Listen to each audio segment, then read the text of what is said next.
Ini adalah mobil yang di Indonesia itu bad luck, alias nggak laku. Tapi di pasar internasional laku. Yes, this is it. The all new Toyota RAV4 yang udah sampai generasi kelima. Lalu apa aja perbedaannya dengan generasi yang sebelumnya? Yuk kita langsung bahas mobil ini.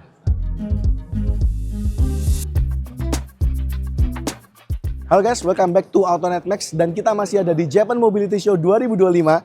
Di sebelah saya sudah ada SUV salah satu yang paling laris di keluarga SUV-nya Toyota. Tapi di pasar internasional, di Indonesia mah kagak ya. Dan ini adalah the all new Toyota RAV4, generasi yang kelima. Sebelum kita bahas bedanya apa, kalian tahu nggak sih RAV4 itu singkatan dari apa? Robust, Accurate Vehicle. Dengan penggerak 4 roda, namanya RAV4, disingkat lah ya. Nah, mobil ini sudah sampai iterasi yang kelima. Padahal kalau di Indonesia ya, yang generasi awal-awal, generasi pertama, itu jadi bahan gorengan buat direstorasi. Tapi yang generasi keempat kemarin yang plug-in hybrid jualannya dikit banget. Oke, ini adalah RAV4 generasi kelima yang versi GR Sport. Sedangkan kalau kalian lihat ke samping-samping itu ada yang versi Adventure dan juga ada yang versi biasa namanya versi Core. Nah sekarang kita bahas yang GR Sport aja ya karena ini salah satu yang paling menarik. Kita bahas dari bagian depannya dulu. Nah, wajah depannya kalau kalian lihat ya, ini kayak Toyota itu mentransformasi mukanya Prius dengan rajin nge-gym gitu ya. Jadi macho gitu ya. Kenapa? Karena kalau kalian lihat lampunya ini sebenarnya C-shape-nya mirip kayak punyanya Prius, tapi dibikin lebih macho, dia lebih mengotak, lebih lebar dengan diaral di atas dan bawah dan seperti ini. Dan ini diaralnya kalau nyalain lampu sen, dia jadi lampu sen. Lampu utamanya ada di tengah sini, proyektor, dan di bawah masih ada fog lamp yang juga dia LED. Dan kalian lihat ya, untuk versi GR Sport ini banyak banget ornamen warna hitam gloss. Sininya hitam gloss, grillnya hitam gloss, bahkan perintilan bumpernya ini hitam gloss pula dengan tarikan-tarikan garis yang striking kayak gini. Jadi kalian lihat ya, ini mobil-mobil Toyota makin kesini makin kelihatan edgy buat anak-anak muda atau anak muda yang udah punya duit alias eksekutif muda gitu ya. Logonya pun hitam, jadi biar kelihatan sporty. Plus dia juga ada emblem GR-nya, ada sensor-sensornya bagian depan, kameranya juga ada buat kamera 360, dan di bagian atas juga ada kamera untuk TSS-nya. Tapi radarnya nih kita nggak nemu nih. Atau di balik sini di mana kita nggak tahu ya. Atau emang nggak ada ya udahlah, mungkin kayak gitu ya. Itu aja di bagian depan. Satu lagi detailnya, kap mesinnya dong dibikin pahatan kayak gini, kesannya itu lebih sporty. Ya cari yuk sampingnya seperti apa.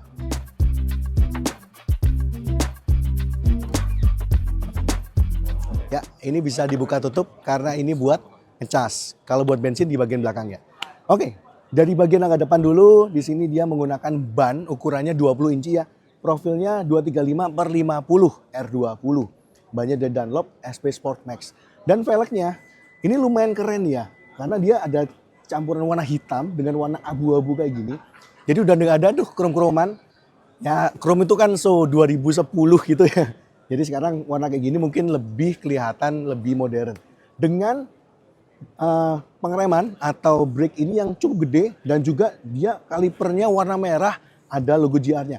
Nggak cuma depan, belakangnya juga. Fendernya dikasih warna gloss hitam seperti ini. Ya mungkin kalau kena kerikil malah baret ya, tapi biar kelihatan keren aja.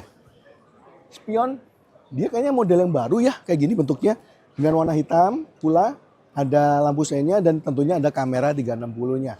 Handle pintu nggak kayak mobil Cina yang model flash-flashan, dia masih biasa kayak gini. Tentunya lebih aman ya, kalau kecelakaan ada apa-apa, dia bukanya gampang. Plus bagian side body moldingnya, dia kasih warna hitam lagi.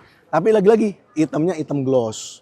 Mungkin kalau hitam yang matte mungkin lebih tahan terhadap kerikil dan sebagainya ya. Belakang dia atapnya warna hitam, tapi dia bikin kayak floating. Karena di pilar D-nya dia nggak warna hitam ya. Dan di bagian belakang sini tetap ada untuk tangki bensinnya karena balik lagi ini versi yang plug-in hybrid.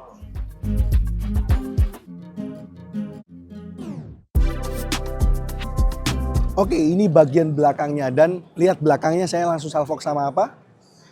Wingnya gede banget ya. Untuk sebuah SUV dia bikin gede dengan tarikan kayak gini ya. Dan ini benar-benar one of a kind banget ya. Biasanya SUV nggak pakai wing kayak gini. Dan kalau kalian lihat bandingin dengan RAV4 yang versi Adventure atau Core, itu kelihatannya dalam tanda kutip lebih ke mewah. Apalagi berkat lampunya ya, yang ada tarikan-tarikan garis vertikal kayak gini ya, detailnya bagus nih. Dan sedangkan untuk sennya di bagian bawah seperti ini lampunya bagus, kelihatan mewah, tapi di mobil ini jatuhnya langsung kelihatan sporty ya. Bahkan bumpernya kalau kalian lihat ya, ini kayak apa ya, menonjol banget nih. Tarikan-tarikan garis lurus-lurus gini banyak, warnanya hitam glossy pula, dikasih reflektor di sini. Sensor-sensor parkir juga ada.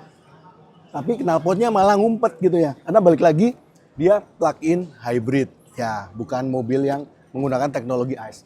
Emblem RAV4-nya di sini, lucunya emblem Toyotanya malah kecil banget di sini. Nggak terlalu kelihatan ya. Dan mumpung di belakang kita langsung lihat bagasinya, kita buka. Tapi sebelum itu, sini ada wiper, defogger, high mount stop lamp, dan juga ada emblem dari GR-nya. Sekarang kita buka aja. Ya udah power tailgate lah ya pastinya. Ada kamera juga ya tadi ya. Dan bagasinya ya gede lah. Ini kan SUV ukurannya lumayan, tapi dia cuma 5 seater. Dan di bawah sini ada beberapa perlengkapan. Ada tonneau cover juga nih. Kalau kalian butuh privacy, tinggal dibuka aja kayak gini. Kalau enggak, ya udah tinggal ditutup aja seperti ini. Itu aja sih di bagasinya, kita lihat interiornya.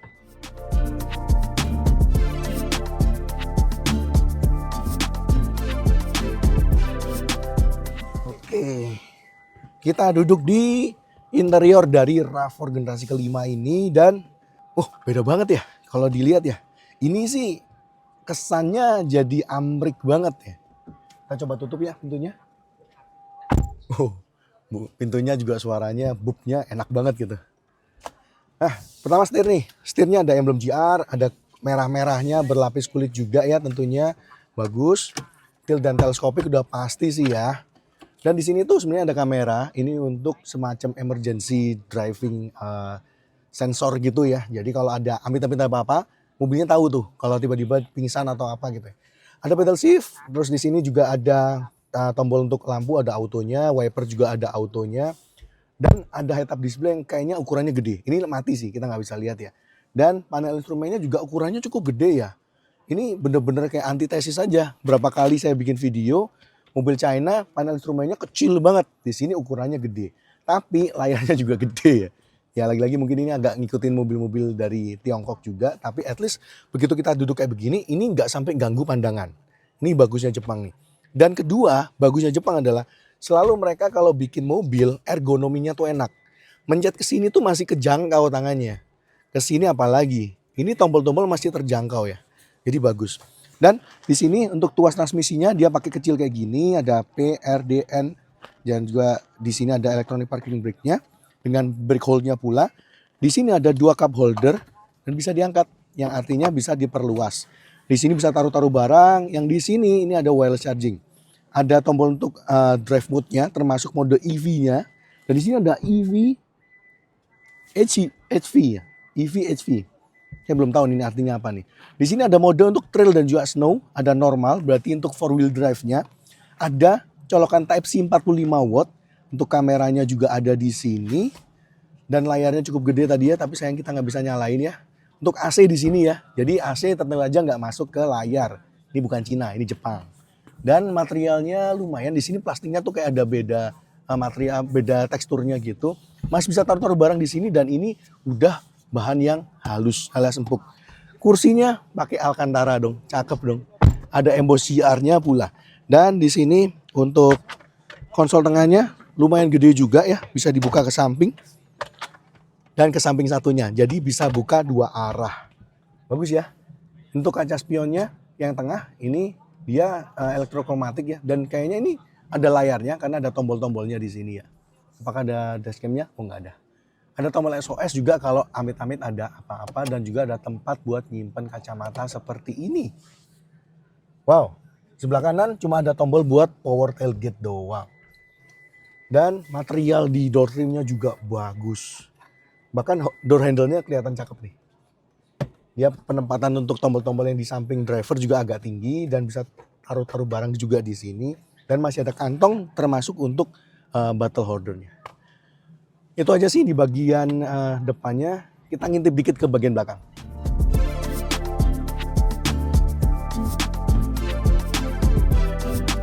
Oke, kita duduk di bangku baris keduanya RAV4 baru ini dan Ini kan posisi duduk saya tadi nih. Sisanya banyak banget ya. Masih lumayan lega karena balik lagi mobilnya masa ukuran CR-V tapi dia cuma 5 seater. Ruang kepala juga lega banget tapi ini versi yang nggak ada panoramik dan sunroof dan sebagainya ya. Jadi ya lega-lega aja ya. Kantong juga masih ada 2. Dia Type C 15 watt. Agak kesenjangan yang depan 45, belakang 15. Ini ada 2 kisi AC-nya juga, bisa buka tutup juga, bagus. Tapi karena dia balik lagi mobil 4 wheel drive, ada tonjolan buat gardan ya. Dan di sini juga masih ada armrest dengan 2 buah cup holder seperti ini. Dan ini lumayan rebah ya, jadi lumayan enak buat duduk. Support pahanya juga lumayan, hampir full. Itu aja sih di baris keduanya.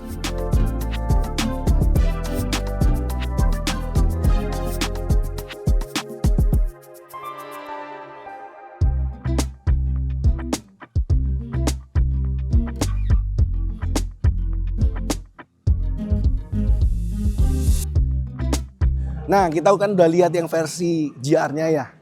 Yang di sebelah saya ini adalah yang versi Core. Jadi dia bisa dibilang versi yang standarnya ya. Ya, kalau secara tampilan ya kalian bisa lihat sendiri bagian depannya seperti ini.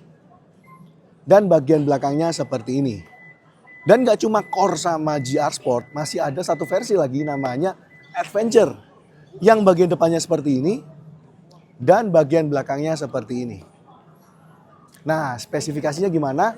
Yang plug-in hybrid kalian bisa lihat di bawah. Dan yang hybrid kalian juga bisa lihat di bawah. Nah, bedanya apa? Sebenarnya dengan yang RAV4 yang kemarin-kemarin, sebenarnya untuk yang plug-in dia ada nambah range. Jadi range berkendara pure EV-nya yang dulu nggak sampai 100 kilo, sekarang udah tembus 100 kilo. Jadi lebih jauh karena memang teknologinya lebih canggih dan baterainya juga lebih besar.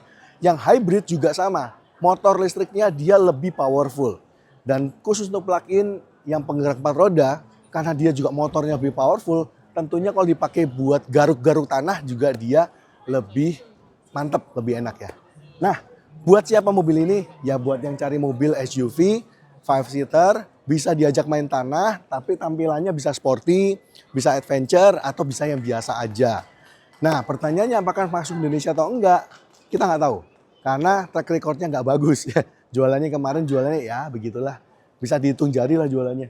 Jadi kita nggak bisa terlalu berharap banget mobil ini masuk ke Indonesia. Tapi kalau kalian merasa mobil ini harus banget masuk ke Indonesia, kan komen aja di bawah. Yang GR, yang Core, atau yang Adventure. Mana yang lebih cocok buat Indonesia, komen aja di bawah. Siapa tahu teman-teman Toyota mantau. Oke, kayaknya itu aja dari Auto Max kali ini. Thank you buat teman-teman yang udah nonton sampai akhir. Jangan lupa subscribe, nyalakan lonceng notifikasi, komen juga, share teman-teman kalian, dan juga mampir-mampir ke Instagram, TikTok, juga websitenya Auto Max. Itu aja, kita mau bikin video mobil yang lain. Bye-bye.